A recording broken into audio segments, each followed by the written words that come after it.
não dobraram seus joelhos a Baal. Podemos ser poucos, mas podemos dizer que somos aqueles que não estamos nos dobrando aos ditames deste mundo, né?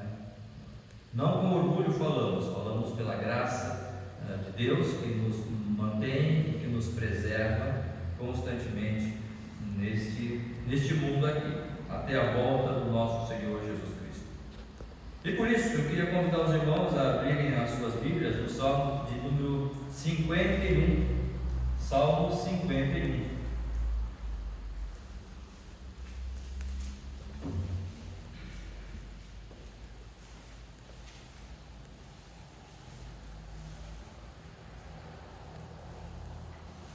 Eu não vou ler todo o Salmo, ainda que nós vamos caminhar por ele, né, em outros versos ali, mas vou ler um texto-chave aqui, para que nós meditemos nessas palavras e busquemos aplicar para o nosso dia, para a nossa realidade, para a nossa rotina, e que a palavra do Senhor possa estar nos dirigindo. Ela diz ali, capítulo 51, ou melhor, perdão, Salmo 51. O Salmo não tem capítulo, né? São salmos, né? O salmo é um conjunto de salmos. Então tem o Salmo 1, Salmo 2, Salmo 3, Salmo 4. Então não é salmo capítulo, né? Não. Cada capítulo aqui é um salmo. Entende? São músicas, eram músicas que se cantavam para a adoração a Deus no templo. Então não é salmo capítulo 51, mas Salmo de número 51. Versículo 12 diz assim: restitui-me a alegria da tua salvação. Restitui-me a alegria da tua salvação. Vamos orar? Nosso Deus, nosso Pai, nós agradecemos ao Senhor, porque o Senhor é conosco. O Senhor tem nos dado a tua graça, o teu Santo Espírito, para nos convencer do mal, do nosso erro. O Senhor nos tem dado a tua palavra para nos dirigir, para ouvirmos a tua voz através dela. O Senhor nos tem dado o privilégio de orarmos, de servirmos, de estarmos na tua igreja, de cantarmos, de louvarmos, de podermos partilhar bênçãos que o Senhor tem nos dado, de partilhar a tua palavra. O Senhor tem nos dado o teu Filho, como foi dito há pouco na liturgia. O teu Filho que de vontade própria veio a este mundo e entregou a sua vida para a nossa redenção, a nossa salvação. Por isso nós somos gratos a Deus por tão grande amor revelado na cruz de Cristo, na cruz do Calvário. E por isso rogamos que o Senhor esteja trabalhando em nossas vidas enquanto o tempo que temos aqui, para servirmos a Ti com gratidão, servirmos a Ti com um espírito voluntário em todo o tempo. Abençoe este tempo aqui, a Tua palavra em nossos corações. Fala através da mesma, pelo ministério do Teu Santo Espírito, para que possamos compreendê-la e aplicá-la em nossas vidas. Nós pedimos a Tua graça, te agradecemos por tudo que o Senhor tem nos dado e feito. E aí, em nome de Cristo Jesus, que nós oramos e agradecemos. Amém. Você já fez esta oração, pelo menos este pequeno trecho aqui? Você já orou como Davi orou aqui? Restitui-me a alegria da salvação. Você já teve em algum tempo na sua vida onde você ficou muito triste? Não estou bem, não estou legal, estou precisando renovar esta alegria, não é? Você já orou assim? Eu já orei, né? Várias vezes, vários momentos que se passam em nossas vidas, em nossa realidade, e quando nos percebemos, humanos que somos, não é porque nos convertemos que nós não vamos sentir e sofrer as pressões, as intempéries da vida, a questão do próprio temperamento, mas há esta ferramenta que o Senhor nos deu, que é a oração. E assim como Davi o fez, nós podemos fazê-lo também. Orar, pedindo ao Senhor que Ele restitua em nós a alegria da salvação. E a palavra de Deus vai dizer que quem pede, o Senhor dá. Se pedimos, a menos que peçamos para a nossa própria vantagem, para a nossa própria ganância e cobiça, aí não. Mas quando estamos pedindo para o reino de Deus, para a glória de Deus, é claro que o Senhor haverá dele em Cristo Jesus. Por isso, eu penso que cada um de nós talvez já tenhamos orado dessa forma. Eu lembro quando me converti, logo na minha infância espiritual, tudo era bonito, a vida cristã tudo era lindo, né? Tudo era maravilhoso de pensar, de ver, de ir à igreja, né? Depois de algumas assembleias a gente começa a ficar, peraí, daqui assim, a coisa não é tão bonita assim, né? Mas o Senhor vai restaurando a nossa alegria, apesar de tudo. E Davi vai orar aqui, pedindo esta restauração, essa restituição da alegria que por algum motivo se perdeu. Por algum motivo se perdeu. Então, é possível que nós passemos alguns momentos de dificuldades. No Salmo, capítulo 30, versos 5 e 7, no Salmo de número 30, eu falei, mas já errei aqui, né?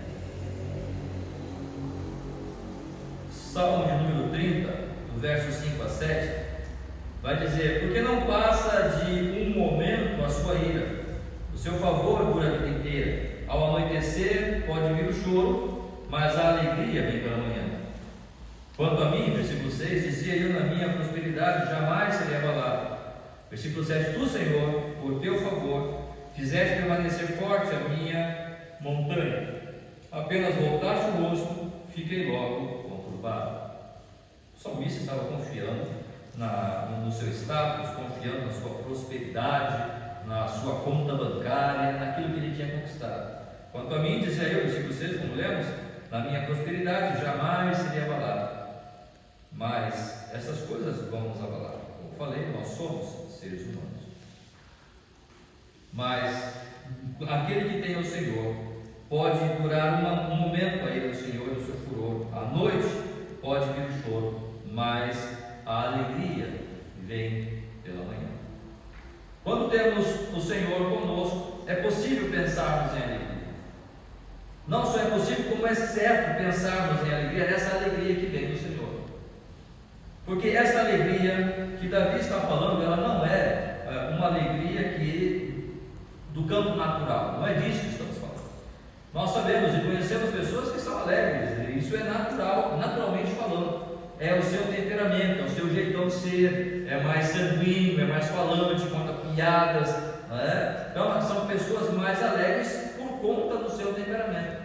Mas não é disso que o salmista está falando aqui. Saiu uma pesquisa, foi feita uma pesquisa e foi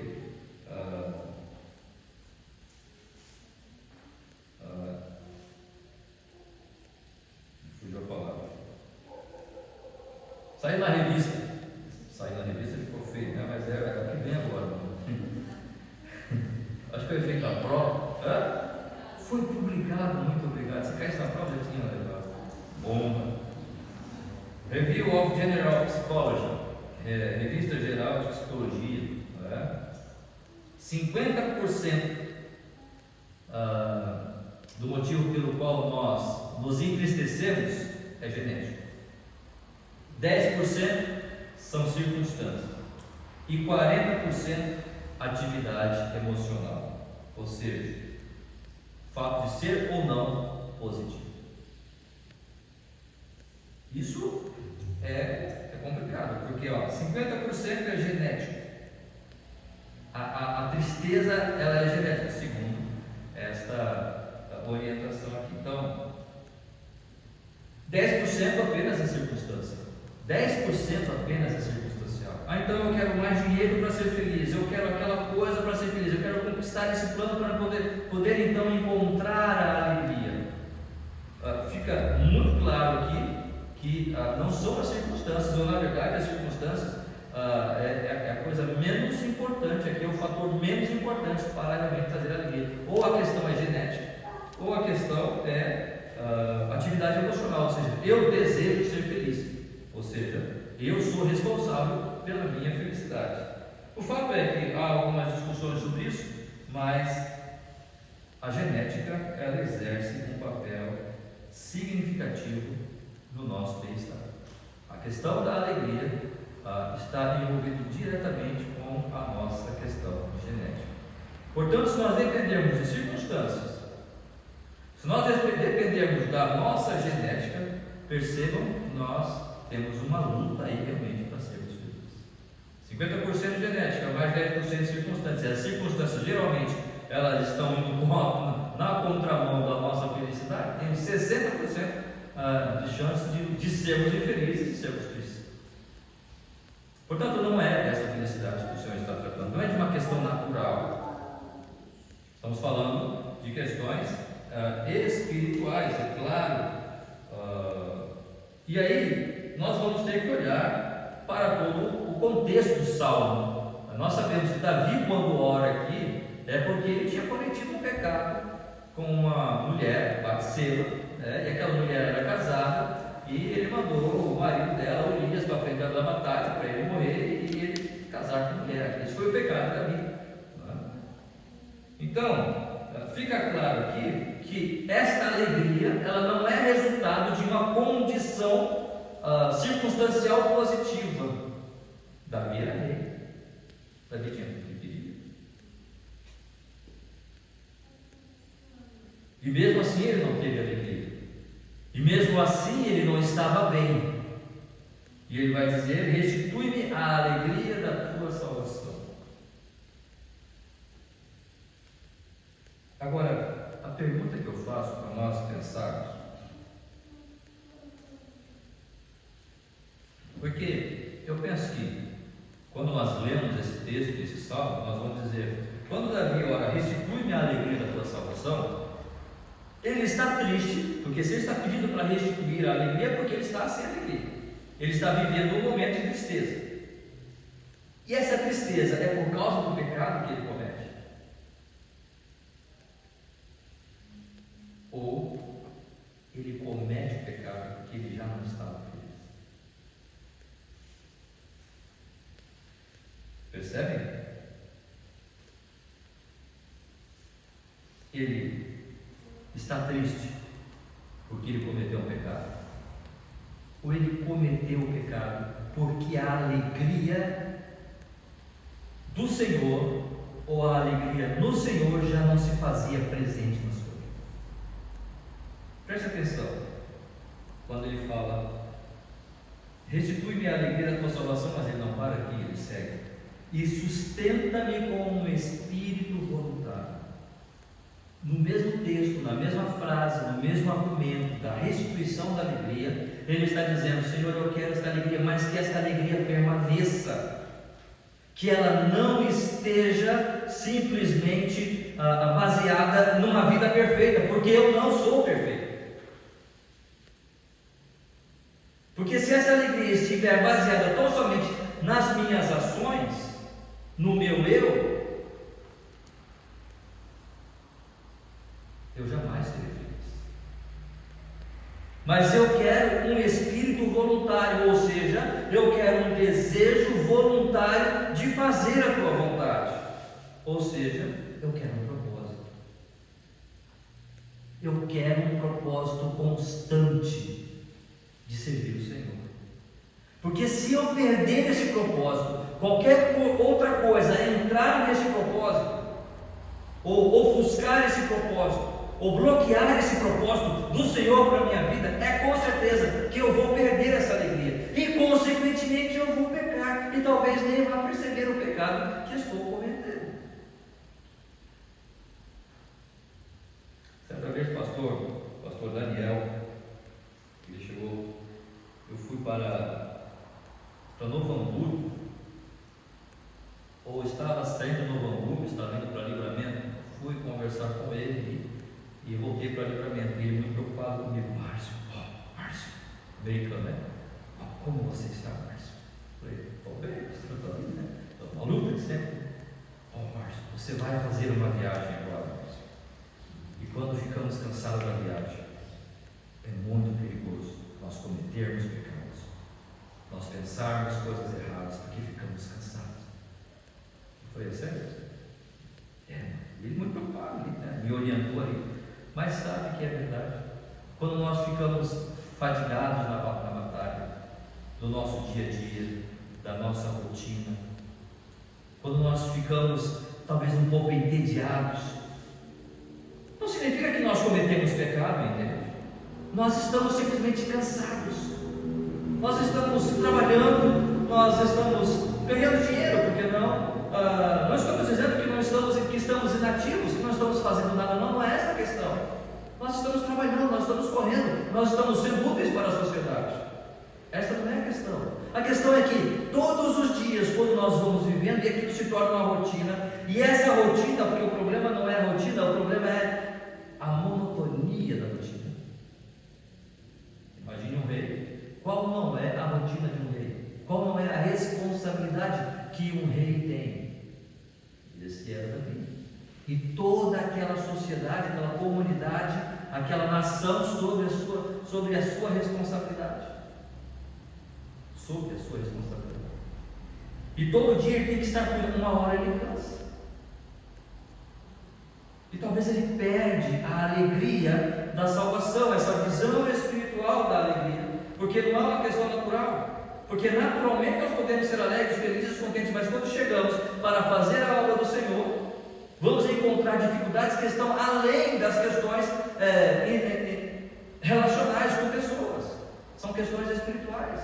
Por isso que Paulo vai dizer às Gálatas: o fruto do Espírito é amor. O segundo fruto, a segunda parte do fruto do Espírito é a alegria, porque é um fruto que o Espírito Santo quer gerar em nós. Mas como ele pode ser apagado? De que maneira ele pode ser ofuscado? Pela carne. O pecado? Não necessariamente. A rotina do dia a dia, a monotonia, nós nos cansamos. Imagine você olhando para este mundo e percebendo como que a sociedade está.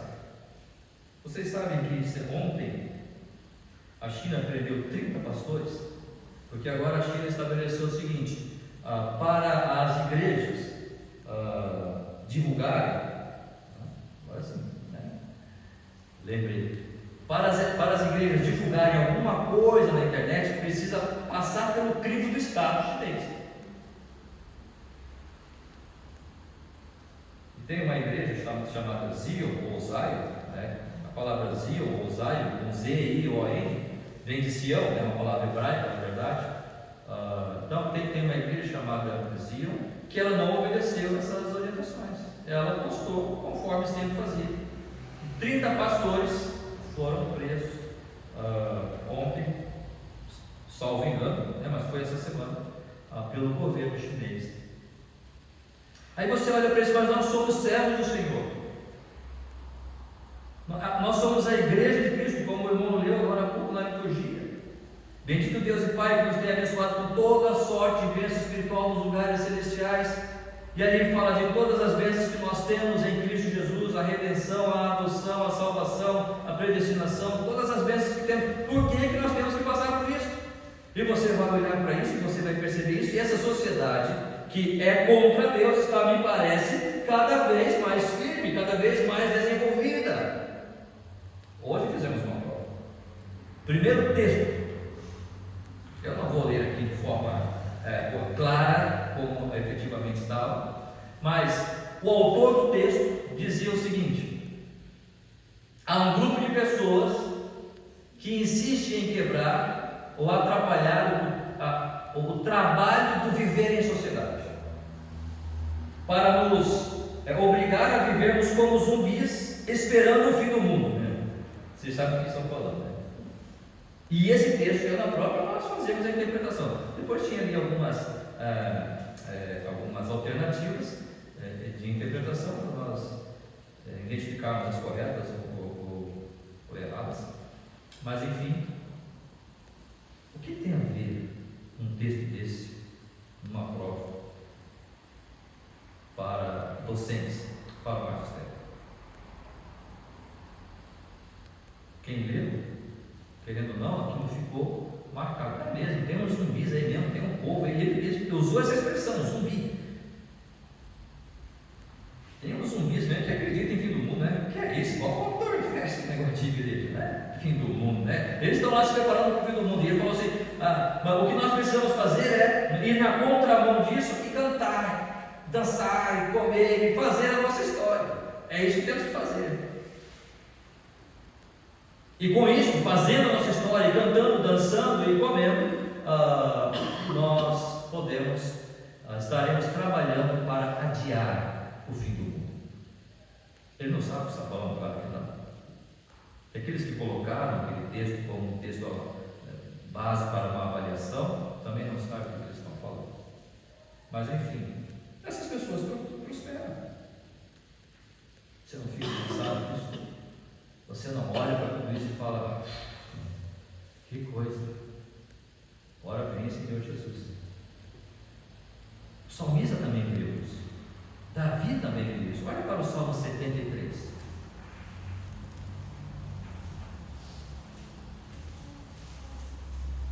Eu vou ler do verso 1 ao 13, os irmãos acompanham. Eu vou fazer uma leitura um pouco rápida, porque são bastante versos aqui, mas acompanhem a leitura para os irmãos perceberem que a indignação do autor é a mesma indignação que ele tinha antes e nós temos hoje. Como o irmão Fernando falou na semana passada, a palavra de Deus ela é atual, ainda que tenha sido escrita há milhares de anos atrás, ela continua atual.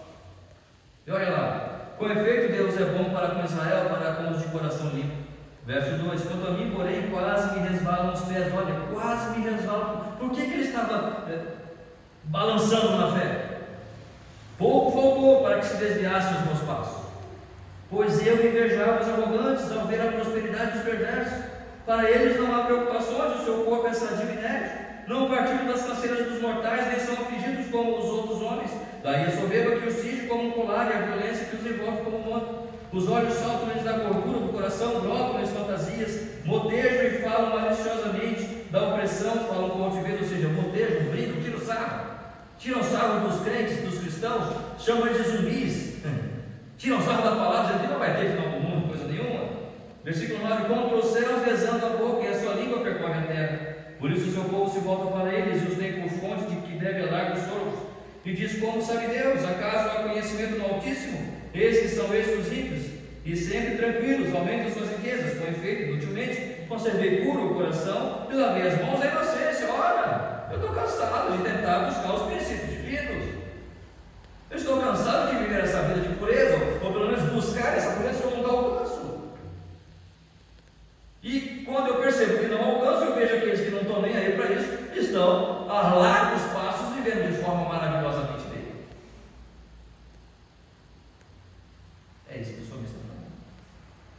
Eu posso imaginar Davi, como qualquer ser humano, cansado disso. Todas as suas responsabilidades, os seus desafios como rei, como homem, ele cansou. Aí a alegria da salvação se perde, se ofusca, se embota. E ele começa a perder a noção de perigo. Eu posso fazer isso, não vai dar nada. E ele comete o pecado. Estou cravando que esta é a verdade? Não. Eu estou dizendo que é uma possibilidade por causa até do versículo seguinte, que fala, versículo 12, e sustenta-me com um espírito voluntário. Me dá esta alegria de novo, Senhor, me restitui essa alegria, e para que ela não fuja mais de mim, para que eu continue, para que eu não volte a pecar como eu pequei. Restitui-me esta alegria, mas me mantém ela com um espírito voluntário. Ou seja, me dá a consciência de que eu preciso estar sempre olhando e mantendo esta alegria no meu coração. E se no momento eu perceber que está fugindo esta alegria, Senhor, que eu volte para o Senhor, que eu corra para o Senhor, que eu dobre os meus joelhos e não permita que eu perca a noção dos céus, que eu perca a noção da Tua glória e do prazer que eu deva ter no meu coração de estar contigo, em comunhão com o Senhor e com os meus irmãos. Às vezes eu posso ser um pouquinho chato com relação ao louvor, quando eu falo e vamos, louvor, não estou ouvindo os irmãos, eu não estou ouvindo a igreja. Uma das maneiras que nós temos de mostrar a alegria da salvação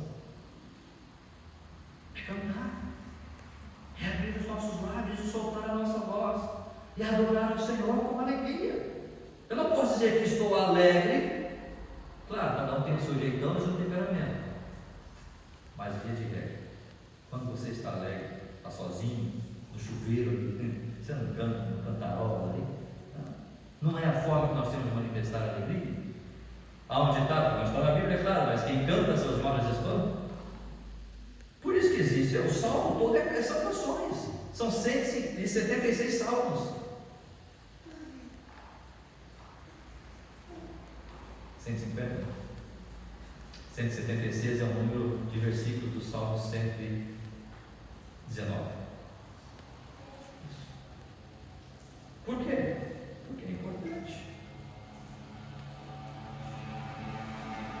Mas a nossa rotina pode fazer com que nós percamos essa alegria. E este é o problema. O problema não é um pecado. Não estou dizendo que pecado não é problema. Estou dizendo que o problema não é um pecado pontual. A questão é por que eu pequei.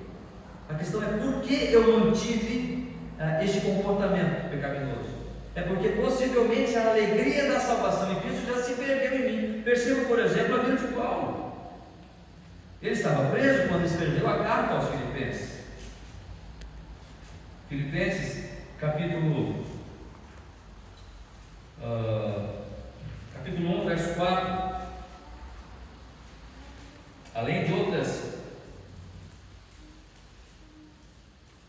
expressões da palavra alegria, vou falar apenas algumas.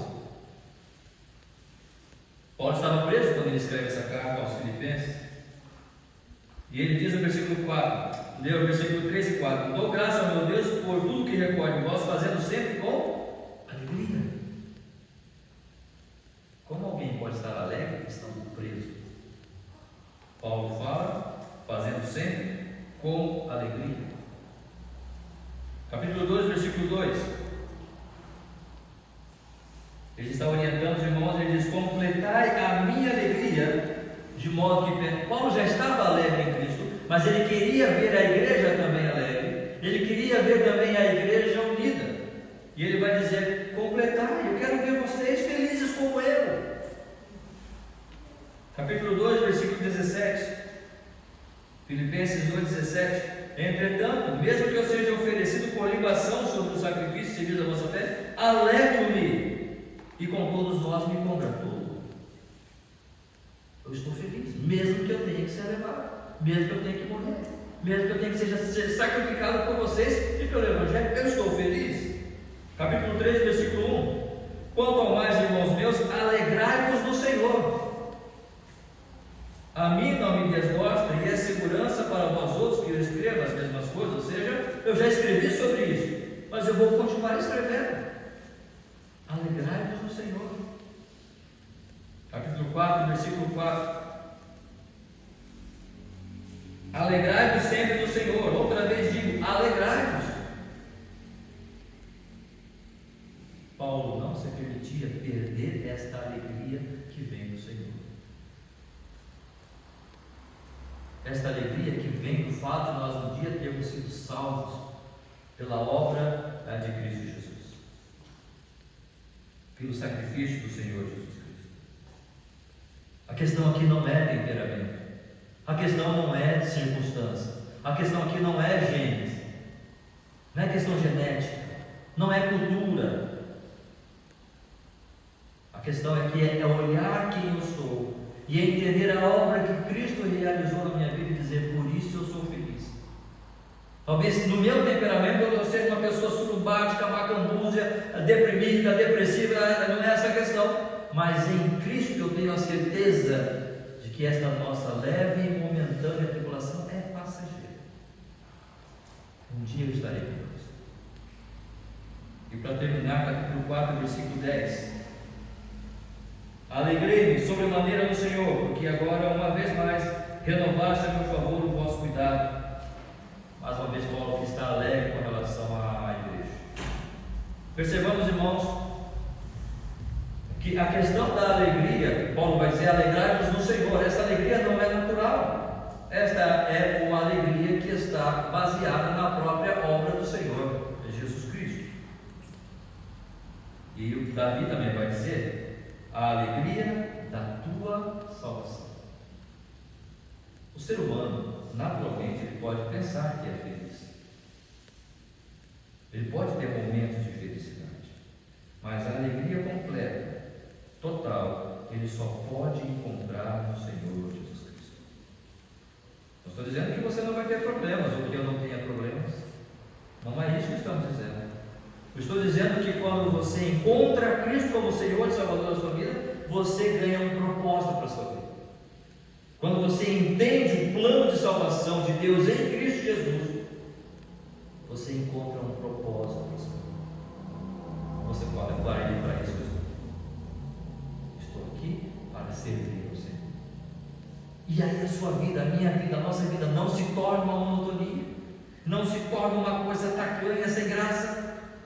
Há propósito em acordar de manhã e sair para trabalhar, mesmo que talvez não é a coisa mais gostosa que eu quero fazer. Enfrentar aquela situação, enfrentar aquele momento de dificuldade. Mas a alegria do Senhor, ou seja, a alegria de ser servo do Senhor, está comigo, pelo Espírito Santo que me foi otorgado. E dessa forma, eu não vou permitir que esta alegria se perca, que esta alegria se desvaie, e eu viver e cair no pecado. Ainda que errar nós vamos, pecar é um fato do ser humano, mas ainda assim estaremos com o Senhor.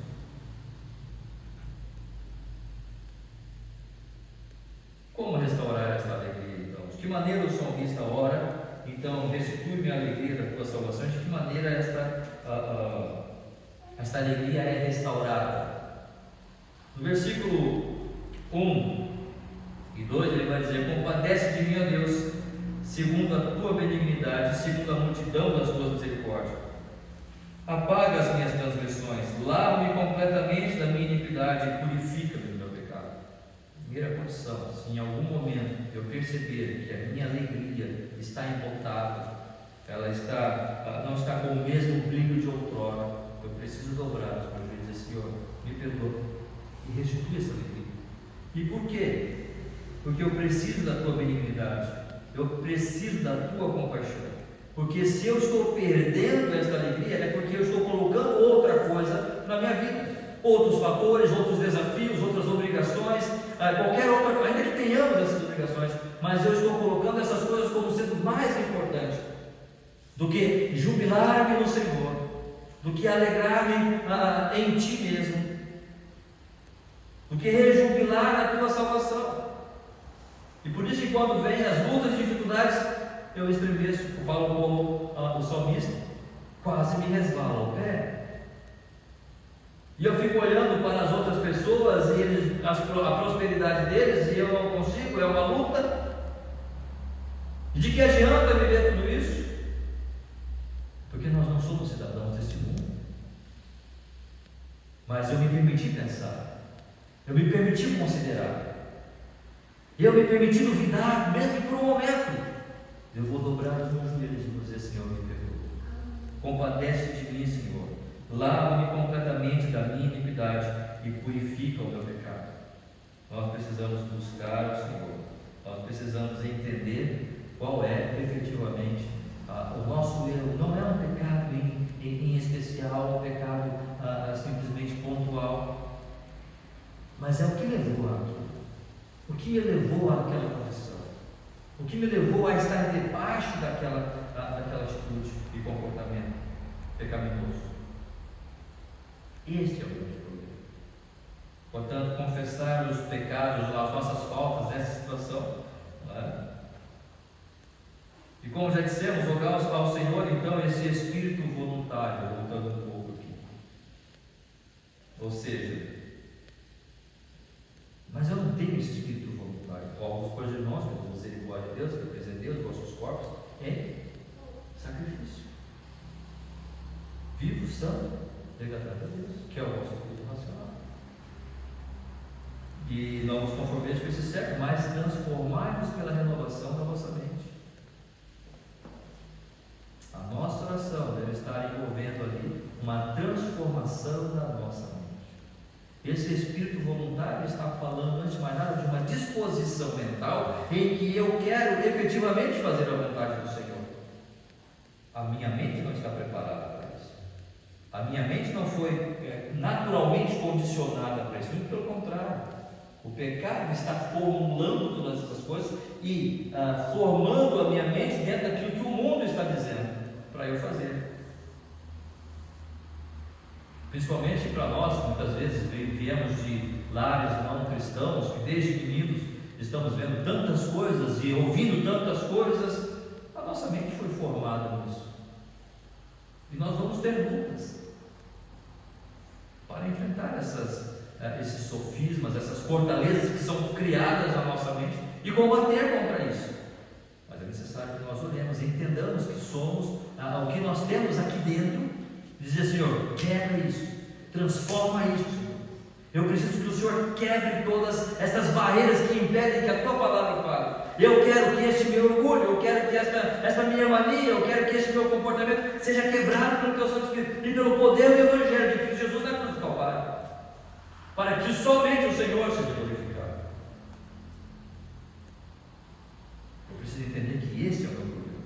Não é aquele pecado, ou aquele outro, ou aquele outro.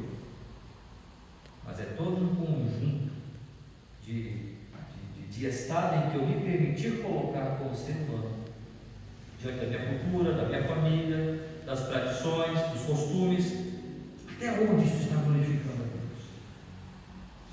E até onde isso não está permitindo que a alegria do Senhor seja viva na minha vida e no meu coração? Eu estava olhando essa igreja de Zion, ou Zion. Muito interessante. Eles colocam ali a palavra como a base de tudo, né? Todas as coisas. Tem um trabalho muito eficiente de uma orientação muito clara no que diz respeito à transformação do homem, serviços sociais, serviços evangelísticos, né? Tudo muito interessante. Mas uma coisa eu não percebi na declaração doutrinária deles ali. O Evangelho, efetivamente. Eles falam da palavra, mas o que eu percebi, não estou dizendo que a igreja é ruim, né? Esta igreja, esses 30 pastores que foram perseguidos, mas eu percebi esta deficiência, ou seja, eu não vi ali pregação do Evangelho, mostrar ao homem que ele é pecador e ele precisa de Cristo para a sua salvação. Na verdade, ali eles trabalham a transformação do homem através de princípios e de observação de princípios bíblicos. É claro que nós observamos princípios bíblicos, mas a transformação não se dá por isso. A transformação se dá, antes de mais nada, pelo Evangelho, pela acepção do Evangelho em nossos corações, ou recepção do Evangelho em nossos corações. E este sim vai transformar.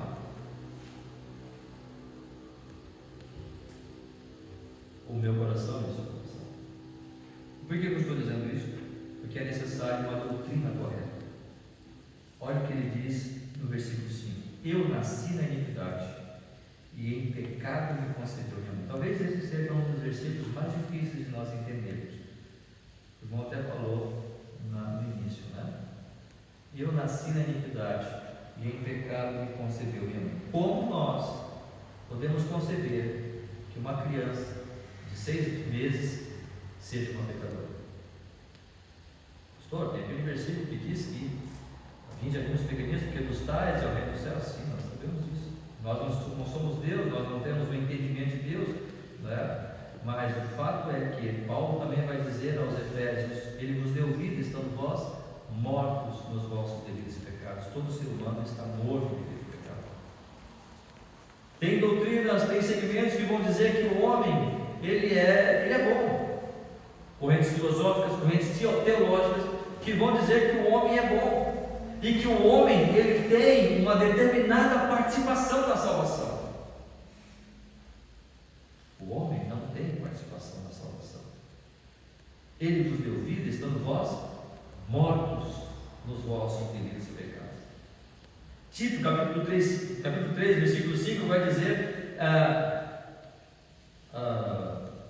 e ele nos regenerou não por obras de justiças que havíamos praticado, ou que praticadas por nós, mas pelo agir renovador e restaurador mas pelo lavar, renovador e regenerador do Espírito Santo. Nós não somos justos. A salvação, o trabalho de transformação não pertence a nós. Nós precisamos olhar para dentro de nós mesmos e perceber o que somos. Mas se eu olhar para dentro de mim e perceber o que sou e a maldade que é em mim, como é que eu vou ser alegre? É exatamente isso. É exatamente esta a questão. Quando nós chegamos diante de Deus e confessamos o nosso pecado, entendendo quem somos, aí nós temos paz, porque nós confessamos. Certa vez alguém falou com uma psicóloga que trabalhava com detentos, e ela falou: é interessante como que muitos, ou todos, praticamente chegam na delegacia, na prisão, no presídio, e eles nunca são culpados. E eles resistem, mas você percebe que aquilo está machucando eles. Quando o interrogador consegue que eles confessem o que eles fizeram: não, realmente eu fiz isso, realmente eu matei, realmente eu sequestrei, realmente eu roubei, e o dinheiro está lá, e você percebe, ela falando, aí então eles conseguem dormir. Depois que eles confessam, eles conseguem ter noites de sono tranquilos, porque agora eles sabem que não devem matar, eles sabem quem ele é, e ele confessou para a lei quem ele é. Não somos nós assim diante de Deus. Nós não sabemos as nossas fraquezas. Na verdade, Deus sabe muito mais do que nós.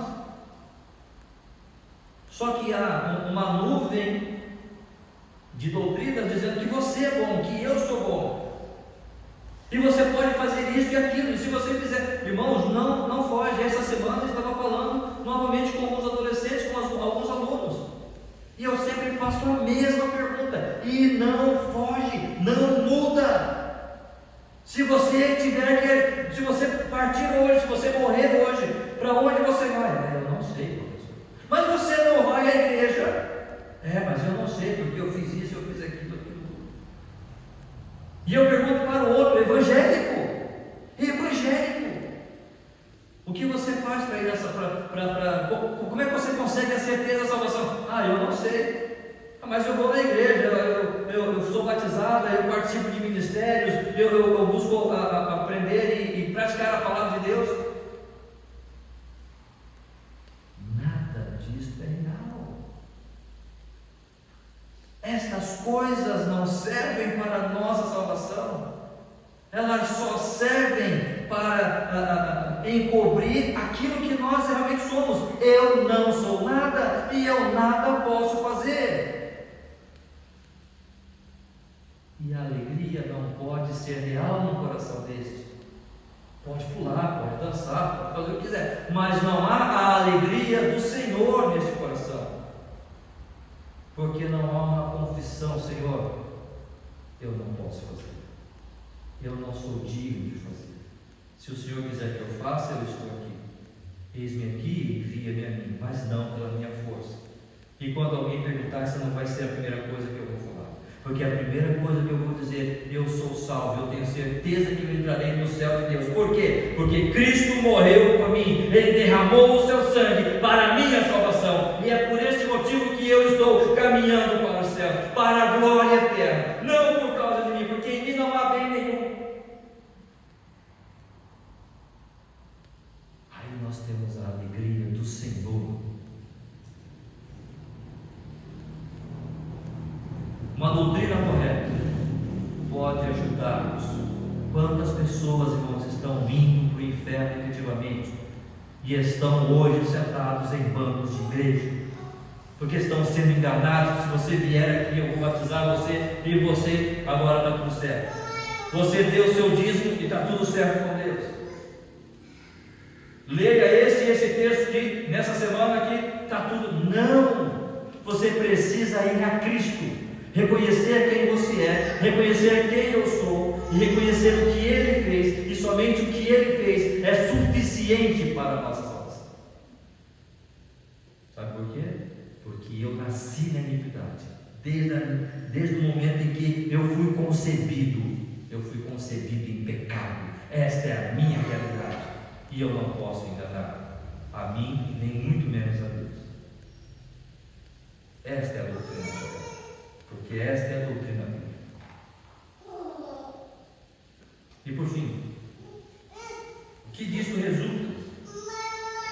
Restitui-me a alegria da tua salvação, Senhor, versículo 12. Restitui-me a alegria da tua salvação, me dá de novo esta alegria. O que isso vai resultar? Versículo 13. Então ensinarei aos transgressores. Quando esta alegria pairar sobre a minha vida, sobre o meu coração, estiver dirigindo a minha vida, quando eu de novo puder estar experimentando esta alegria, o que eu vou fazer? Eu vou ensinar os transgressores, eu vou mostrar para eles, assim como eu aprendi que eu sou um transgressor, eu vou mostrar para eles também que eles são. E aí eu vou estar capacitado e apto para falar, não apontar a Deus, não é isso, mas para mostrar a alegria que há em Cristo. Porque assim, pecador como eu sou, esta alegria se manifestou a mim. Eu posso falar a outros. Pior do que Paulo, nós falamos há 3 semanas atrás, durante 3 semanas, sobre a vida de Paulo. Poderia ter homem pior do que Paulo, mas um dia ele percebeu a sua indignidade, e ele então entendeu e encontrou e experimentou a alegria do Senhor. E dali ele saiu para transmitir esta mensagem para os transgressores, ensinar, ide fazer discípulos. E sabe o que vai acontecer? E eles se converterão a ti. Versículo 3. Quando a alegria do Senhor for restituída à minha vida, à sua vida, à vida da igreja, aí a igreja vai estar fazendo um trabalho relevante, espiritualmente relevante, biblicamente relevante. Não estamos falando de shows, não estamos falando de trabalho social, estamos falando de palavra de Deus, estamos falando do propósito de Deus para a igreja fazer discípulos e ver homens e mulheres se convertendo ao Senhor Jesus Cristo e somente a Ele. Mas sabe por que perdemos isso? Porque talvez estamos permitindo que tantas outras coisas estejam atrapalhando e botando, tirando o brilho, tirando a cor, a beleza da alegria e da salvação do Senhor em nossos corações. É possível que passemos por isso. Davi passou, o homem segundo o coração de Deus.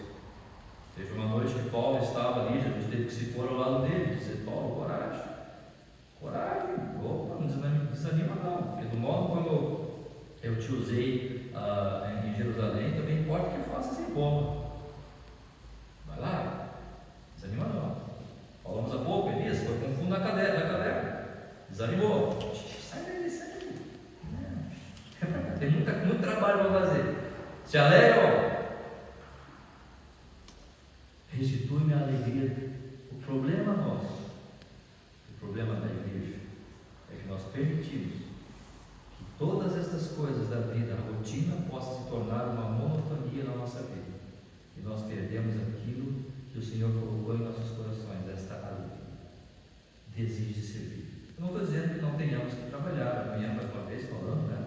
Eu sempre trago isso para mostrar a nossa realidade prática, né? Vamos ter que acordar, vamos ter que trabalhar, vamos ter que cumprir, mas que esta rotina não se torne enfadonha, porque fazemos isso para a glória do Senhor. Tudo que façais, tudo que vier à tua mão, faz para a glória, honra e louvor do nosso Senhor. E assim não estaremos perdendo essa vida. Agora, se em algum momento eu perceber que eu estou perdendo, que eu estou fugindo desse propósito, não estou conseguindo alcançar esse alvo, Senhor, vou dobrar os meus joelhos aqui. Irmãos, orem por mim. Irmãos, orem pela minha vida. Igreja, orem pela minha vida, para que esta alegria seja restituída. Mas é importante que, em primeiro lugar, eu compreenda o que sou, quem eu sou, na minha dignidade e da graça do Senhor, para a nossa vida, para a minha vida, da minha família e da própria igreja comum. Que o Senhor nos abençoe e jamais permitamos que qualquer outra coisa entre em nosso coração, em nossos corações, e deixe os nossos semblantes transmitirem a alegria do Senhor. Amém?